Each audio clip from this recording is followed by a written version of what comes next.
Hello everyone, this is your captain Prashant. I hope everyone's doing well. आज मैं आप सबको पाई नेटवर्क के बारे में बताने वाला हूँ। गाइस, अगर आप में से किसी ने अभी तक मेरे चैनल को सब्सक्राइब नहीं किया तो please subscribe to my channel and click on the bell icon. So let's get started.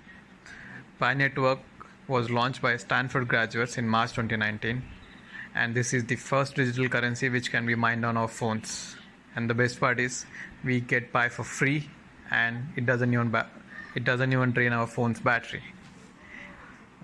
Mine करने के लिए all you have to do is download the pi app from the referral link which I have given in the video's description. और हर 24 घंटे बाद आपको बस mine button पे इसके ऐप में जाके क्लिक करना होता है। करंटली पाई किसी भी एक्सचेंज पे लिस्टेड नहीं है, तो आप पाई ख़रीद भी नहीं सकते और बेच भी नहीं सकते। अगर कोई आपको बता रहा है कि आप पाई बेच और ख़रीद सकते हो तो that is a total scam. Please be away from fraudsters guys. अभी फ़िलहाल पाई उसके फेज़ 2 में है और शायद by end of 2021 it can be listed on any exchange. Recently ही पाई ने 18 मिलियन यूजर्स का बेंचमार्क क्रॉस किया है। That is a huge news for Pi networks and it shows its growth. Thank you for watching the video. Please share the video and do let me know your thoughts in comment section. Thank you. Take care.